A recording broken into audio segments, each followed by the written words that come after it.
I am haunted by you, Cheetah, you passive-aggressive cat. There has been some feline terrorist attacks on the Duel of Ages setup up here. Not kind of dainty attacks, I would say. So I remember that this goes to Dingo Jake, and these are supposed to be a little straighter, but I don't think anything else is terribly amiss here. But if you notice something out of place, it's either because I made a mistake or because of this cat. I made arrangements I've made arrangements to move this game room that I do the Real People Multi-Game Solitaire Mega Tournament into a more secure location. So this may very well be the very last game that is played in these quarters here. So say a long, tearful farewell for those of you who have made it this far. After Duel of Ages, Set 1 World Spanner, Mooney against Red Tomato, I think we're going to be elsewhere. Unless I'm wrong. Okay, so we left off in turn 12, and I just about finished Red Tomato's portion of turn 12. I'll let you know what everyone did. Sergeant Grit's coming down here towards the mercenary camp. Minx and Jinx tried to use the jump pad. I'm not sure to what end, but they tried to use the jump pad. It landed them right on this dome, which made them just end their movement there. Milena Arrebato is stuck here. If she moves here, she's going to suffer opportunity fire from Thump. And if she moves, she's basically anywhere she moves, she's going to either take it from Thump or take it from Thotis. Red Tomato debated for a little bit, sending her to try and help Nerve Puppet out, or just to try to take out Thump, but Thump could drop her in one shot with this halberd, so it's probably better if she just holds tight for now. Dingo Jake went up to the northern reaches of his swamplands that he has just been reunited with. Jerry Gillis is going down to the black team base. Boudica is entering into melee with Kid, chased him down. Countess Degrebsky got to change out one of her cards using the the Geeks ability that they got from the high school, and Boolene moved around. So let's do this could be the last stand of Nerve Puppet. He decided not to move, or Red Tomato decided not to move him. Reason why, if Nerve Puppet went anywhere, he would suffer some opportunity fire, which could kill him, and he may as well try to get some sort of piece of Thump before he goes down.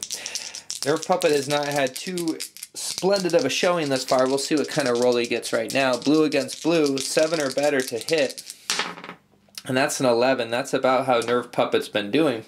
Had a very strong mind, though.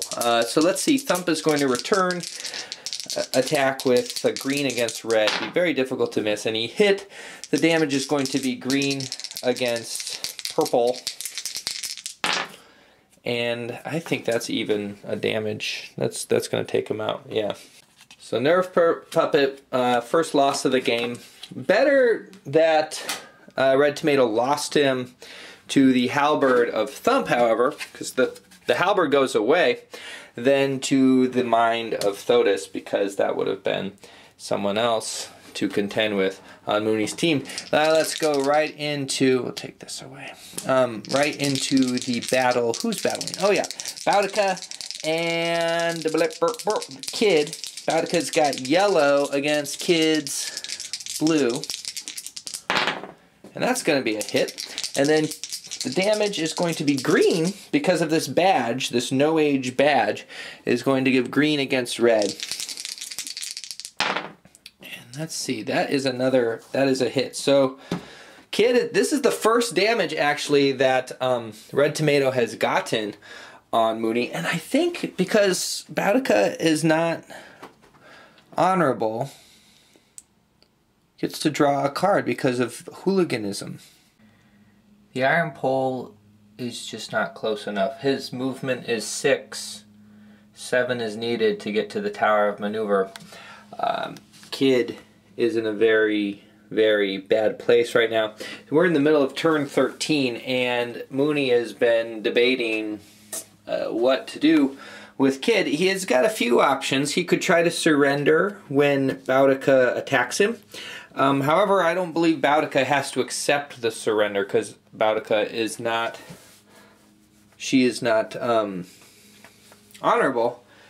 So he could stick around and try and slug it out. However, he definitely has the disadvantage in fisticuffs with the Hand of Vengeance. She has this Hammer's badge, which makes her knife like... her fists like hammers. And so he needs to either run, which Mooney does not like, or run, really. The question is where to run. He could try to run down here, but he's just shy, 1, 2, 3, 4, 5, 6 of hitting a challenge. If he could hit a challenge, you know, he could warp on out of there. He's going to risk a shot from the Colt Dragoon. Regardless, luckily, Boudica is much better with her fists than she is with a gun. So he is going to try the Tower of Desperation, risk getting shot. Oh, and there's going to be a shot at Ryan as well, right here. Ryan went down for a trade. So we'll do both those opportunity fires, first with Dingo Jake. And I want to see if he gets... Jake does not need to stop his space gun. Jake always attacks first immediately. Nor swamp penalties. Wow, okay. So that's going to change things. So there's no penalty in his shot against Ryan. He's using this barbed tongue. And then it's going to be green against Ryan's green. And I don't know if Ryan has any dodgy things. No. Green against green. That's going to be a miss. Alright, so now Boudica red against Kid's blue. It's only a 6 or better. 7, just missed. Ooh, it's getting close. Now he's got to do the Tower of Desperation. Tower of Desperation is a green wits challenge. Kid has green, so if he gets a 7 or better, he passes. If he gets worse than that, he can actually get hurt by this tower, and this could be his downfall. So let's see. He got a 5. He passed the tower. That was a close call for the Kid. He does get banished, so Red Tomato's going to decide where he goes. To 4. He can put him right back there. That would be so cruel. That actually might be his only choice. I don't see any other 4s. Oh, he could put him over here. But I think Red Tomato likes that. And I like that as well.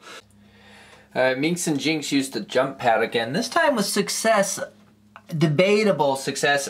Minx and Jinx are now in a rather dangerous position. And, you know, it's interesting, even though they have 2 brains, right? There's 2 of them. Maybe this is kind of a joint mind. I don't know. I guess they always go together. But their brains are in danger of Thotis wherever they go.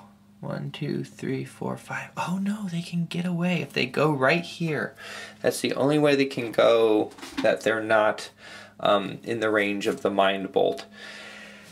Red Tomato was hoping, I think, that by going there they could jump somewhere and do something puckish, but instead they're, well, I guess that's a little puckish. They're like, hee hee, I'm in your range, but you can't do opportunity fire, and then I'm going to go here, 1, 2, I guess they'll go 3, 4, 5, right back over here. Dingo Jake plopped down this hedgehog. It's a robot, and it doesn't dig or roll into a ball. It shoots explosive grenades. That's what he did. Sergeant Grit is right here, and since we are in the adventure phase, we'll go ahead. He's going to get rid of that nightstick. Not a terribly useful item, and that moved him up. He's going to dismiss, hopefully somewhere helpful. 1 is a prevalent number. Let's see. He could be right in the middle of action, or he could be up there. Yeah, he went right there. It's too bad he doesn't have that nightstick anymore. It would have been nice to jump on Thotis. That's going to force Thotis to move, though, because, or else I guess he could get some defenders. Thotis is pretty squishy, and Mooney would rather not risk him. He's probably going to need to move. In other Red Tomato news, Countess Degrebsky gave several cards to Boulin. Boulin's heading up heading up north. I don't know if that's the wisest move. There's a huge stack right here. I guess one of them's just the sky gopher. Oh, that's fun. There's a gopher and a hedgehog. This is, yeah. The robots, I wonder what the other robots are called. Anyway, kid is staying where he is. No matter where he goes, Boudica is faster than him, and so she would be able to catch him and use her hammer-like fists to take him down if she missed with her Colt Dragoon. So Mooney just had a turn. We're in the middle of the 14th turn now. Hasn't fully finished his turn, but he made this spread. There was some trades happening, and then he has this interesting spread of people here. Thodas is sitting here with the Sky Gopher. Sky Gopher is carrying no cards anymore. It traded a card to, I believe, Thump. I can't remember. I think Ryan. Yeah, Ryan did 2 trades, so was unable to move very far, just 3 spaces. But Ryan's down here. You know, Thodas is here. Then we have, so if these 2 leave, assuming that all these people have ranged weapons, they will get shot. Now that's Mooney's committing 4 people to hold 2, so I don't know that he's going to keep them all there. But right now, you know, just with all the trading and everything, that's a pretty useful way of using the removement, I think.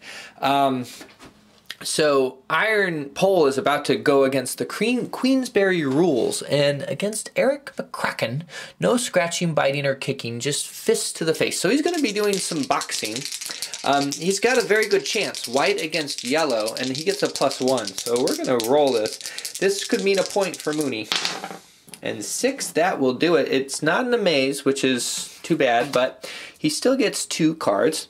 And if we look at our board here, Colonial Labyrinth is going to go to Mooney, so it's 4-2. And you'll just have to believe me. Well, you don't have to, but I encourage you to believe me when I say I did not select this particular card out for the Iron Pole to win as a result of this challenge, but it is the card he drew. He had to reveal it immediately. It's the Pugilist badge. Now, what this means is that he's decent. He's considered decent, so his react is going to go up to yellow. But I like that he got this boxing badge from beating a boxing challenge.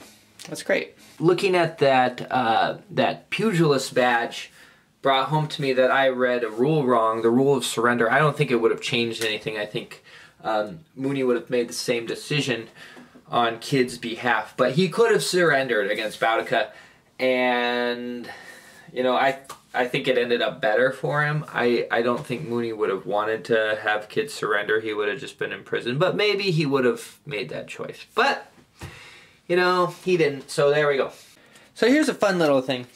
Jerry Gillis is sitting here on the team's vault. He's able to take 2 cards out of the vault, like so, and then since the vault has less than 3 cards, and Red Tomato has the giving thing, the vault is going to get 2 more cards. And he can just do this every turn if he wants. Another gun, and an implosion rod. What does it do? On a successful hit, target loses half of his remaining health, rounded up. Yeah, so that's fun. He could do that for the rest of the game, and we can just see how many cards he gets. Let's count. Right now, Jerry Gillis has 8 cards. Minx and Jinx use the jump pad again, and now they are under the opportunity fire of Rizzik the Red. Rizzik the Red is using this navy pistol, so he's going to have a green against Minx and Jinx's yellow. He needs to get 6 or better. He got a 5. He hits them. Damage is going to be green against their red. Ooh, this could be bad for Minx and Jinx. 11. I don't think that's going to hurt him at all. Ooh, and you know what? Dingo Jake is also going to suffer from some opportunity fire. He moved through the swamps here. Now, he's got an advantage. One, he gets the swamps are going to make it harder for people to hit him, but he also gets an additional -2. However, he has Thump and Rizzik both shooting at him right now, so Thump has a purple yellow. He revealed this phase glider. That is a dangerous weapon, the phase glider. Probably could have shot at him sooner, but you know, it's a real risk with this order in play to make shots that aren't, you know, you don't have a fairly decent chance of hitting them. So he's got a -3, which is still not that great. That's going to be yellow against yellow -3, so that's 4 or better. Mooney's a risk taker. That's a 10, and that means the weapon card used is lost after resolving the attack. That's pretty sad. I'm sorry. That kind of bums me out. But maybe Rizik will do better. Rizik has also got a 1, 2, 3. Yeah, I think he already declared it. I wonder if he has to do it. Let's see. I don't think Rizik does, and Rizik is going to pass, which is all fine and well because something exciting happened. So Bulin was down here, right? And we have Thotis with his Sky Gopher right there. Bulin charged right into him. So Bulin, Thotis is going to shoot his mind control, but au contraire, mon frère, Bulin has this Helm of Polynius, and so the mind control blast is not going to work. Thotis' friends do not want to opportunity fire into there because Thotis is so fragile. So it's going to be a real slobber knocker of a fight here. We have red against purple, and that's a hit, and that's an amazing hit. I don't think he has any, he doesn't have any sort of melee weapon, so it's going to be purple against purple for damage, and that's no damage. Alright, so Thotis is going to fight back with his brain tendril, purple against blue. And that's another hit. Wow. Penetration is purple against red, 6. And no penetration. I'm really excited for this brawl here. Forgot to reveal this cloak. It didn't actually need to be used in that battle, but he would have revealed it. And it does even things up. So it's a purple and red against a red and red. So very close. Bulin has more health and is a little bit better of a fighter. Oh, and he's got this helmet, so it's red and blue. There we go. Poor Thotis. He is definitely at a disadvantage in this brawl. And now Mooney has a serious choice to make.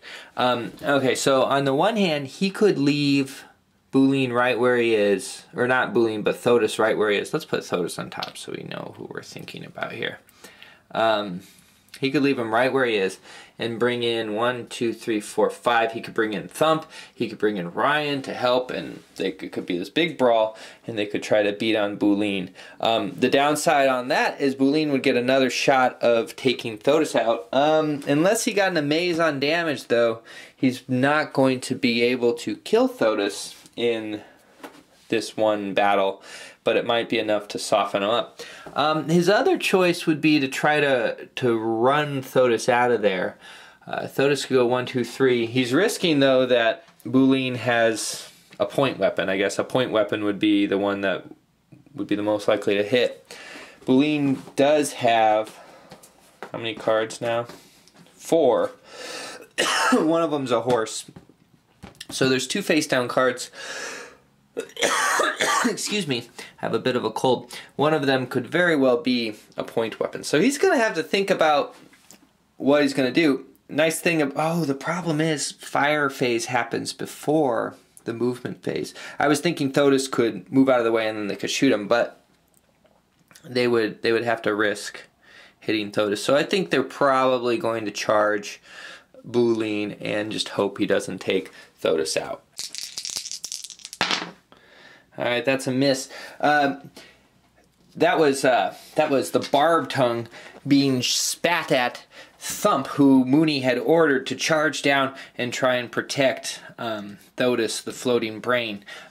He also teleported Rizik to this building here and left Ryan where he was so that they would keep Sergeant Grit and Malena from joining in the melee, which is too bad. I was kind of hoping there'd be this big dog pile, but I guess not.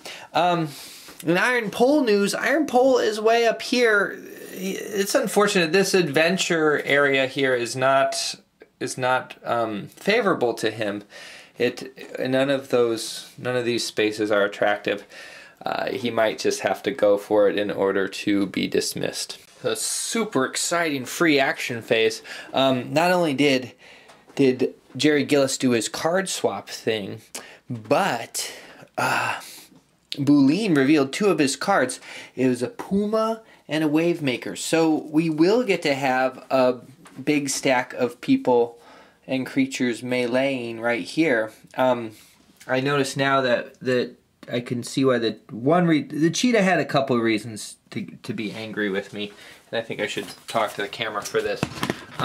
One reason the cheetah should have been angry with me is that I made a mistake, or as some people would say, cheated, though I didn't mean to.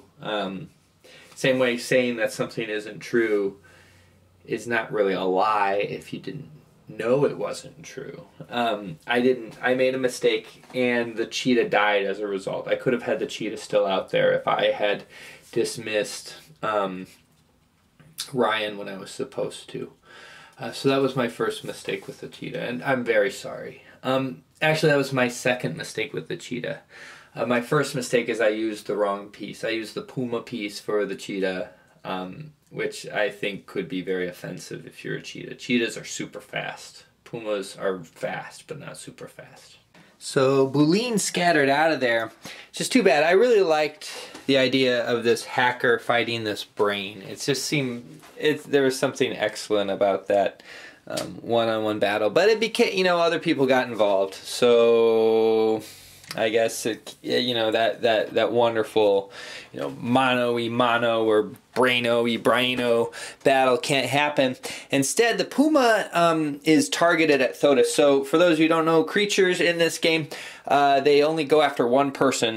I think I might have talked about that in an earlier one. And the Wave Maker is targeted at Thump. So here we go. We'll let the animals battle first. Hopefully the Puma does better than the cheetah. And it's yellow against purple.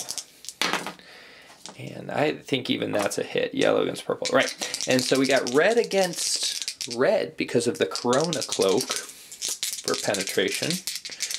If he gets this, if he succeeds, then Thodas, the pulsating brain, I was saying floating brain, I assume he floats, is gone. And that's a miss. Alright, let's do Wave Maker. That's going to be blue against blue. And that's an amazing hit. Blue against red for damage. Wow, double amaze. Is it double his damage? He captured him. No, he didn't. He just hurt him.